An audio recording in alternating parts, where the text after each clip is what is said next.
हैन गाइज टक्क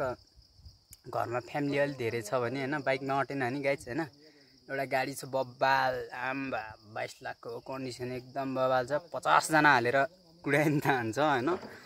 बस भन्दा नि डेन्जर हो नि गाइज फेरि हैन गाडी देखाउँछु हैन गाडीको कन्डिसन चाहिँ बब्बाल छ फेरि पुरै फ्यामिली हिँड्न मिल्छ के गाइज यही हो गाडी हैन टक्क 50 जना फ्यामिली सरर हिँड्न मिल्छ है हल्का टायर मात्र हल्का कल परेछ एक वर्ष धान्छ टायर गाइज ग्यारेन्टी छ त अमेरिकाबाट ल्यायो 22 लाख 22 लाख परेछ हो यो गाडीको चप्प महँगो छ नि कम महँगो छ फ्यामिली पुरै चढ्नु मिल्छ नि गाडी ल गाइज कसलाई चाहिन्छ यो गाडी कमेन्ट गरौँ हैन टक्क डेलिभर हुन्छ गाइज घरमै आइपुग्छ है गाडी चाहिँ टक्क हैन गाइज टक्क कमेन्ट हानम घरमै आइपुग्छ गाडी चाहिँ गाइज यही हो फर्स्ट कन्डिसनमा छ सर्भिसिङ हानेर राखेको टक्क बबाल छ है गाइज